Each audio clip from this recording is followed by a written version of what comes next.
বর্তমান অন্তর্বর্তীকালীন সরকারের উপদেষ্টা মণ্ডলীতে গুরুত্বপূর্ণ নাম মাহফুজ আলম। প্রথমে ছিলেন উপদেষ্টার মর্যাদায় প্রধান উপদেষ্টার বিশেষ সহকারী, পরে তাকে পূর্ণাঙ্গ উপদেষ্টা করে সরকার। তবে কোনো মন্ত্রণালয়ের দায়িত্ব দেওয়া হয়নি। প্রধান উপদেষ্টার অন্যতম প্রধান পরামর্শদাতা হিসেবে কাজ করেছেন তিনি।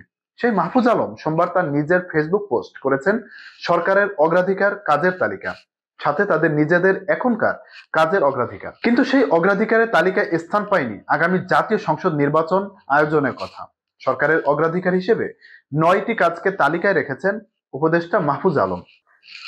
এগুলো হচ্ছে: জুলাই গণঅভ্যুত্থানের শহীদ ও আহতদের তালিকা তৈরি, তাদের চিকিৎসা ও শহীদ পরিবারের সদস্যদের আর্থিক সহায়তা সহ দীর্ঘমেয়াদী পুনর্বাসন, জুলাই গণহত্যার বিচার, গত 16 বছরে গুম, খুন ও আর্থিক লুটপাটের বিচার ও পাচার করা অর্থ ফেরত আনা, জনগণের জানমালের নিরাপত্তা নিশ্চিত করা ও দ্রব্যমূল্য সহনীয় রাখা, জাতীয় ঐকমত্যের ভিত্তিতে রাষ্ট্রের বিবিধ প্রতিষ্ঠানের বাস্তবসম্মত সংস্কার, শিক্ষা, স্বাস্থ্য, তথ্য প্রযুক্তি সহ গুরুত্বপূর্ণ খাতগুলো ঢেলে সাজানো, তরুণ প্রজন্মের জন্য চাকরি ও উদ্যোগের সমতা নিশ্চিত করা, আগের সরকারের কথিত উন্নয়ন অর্থনীতির বদলে জনগণ, প্রাণ ও পরিবেশের অনুকূল অর্থনীতি গ্রহণ এবং সরকারের কার্যক্রমের স্বচ্ছতা, জবাবদিহি ও জনগণের অংশগ্রহণ নিশ্চিত করা। সরকার ছাড়াও মাহফুজ আলম তাদের এখনকার 5টি অগ্রাধিকার কথাও বলেছেন।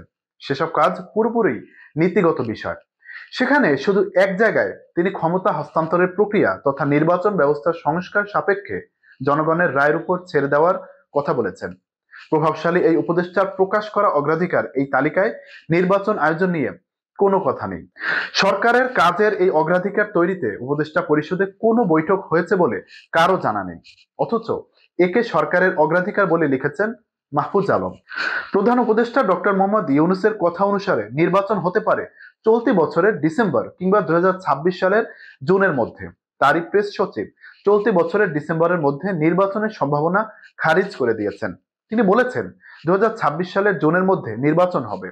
কিন্তু উপদেষ্টা মাহফুজ আলমের প্রকাশ করা অগ্রাধিকারের কাজ 2026 সালের জুন মাসের মধ্যে বাস্তবায়ন করা প্রায় অসম্ভব। প্রকৃতপক্ষে নৈতিকভাবে এসব কাজ বাস্তবায়নের দায়িত্ব বর্তায় নির্বাচিত রাজনৈতিক সরকারের উপর। অন্তর্বর্তী সরকার এসব কাজ বাস্তবায়ন করে যেতে চাইলে তাদেরকে আরো বেশি দিন ক্ষমতায় থাকতে হবে। তাহলে কি 2026 সালের মধ্যেও নির্বাচন আয়োজন হবে না? আরো বেশি দিন ক্ষমতায় থাকতে চাইছে এই অন্তর্বর্তী সরকার? উপদেষ্টা মাহফুজ আলমের সর্বশেষ ফেসবুক পোস্টের পর এই প্রশ্ন দেখা দিয়েছে রাজনৈতিক অঙ্গনে।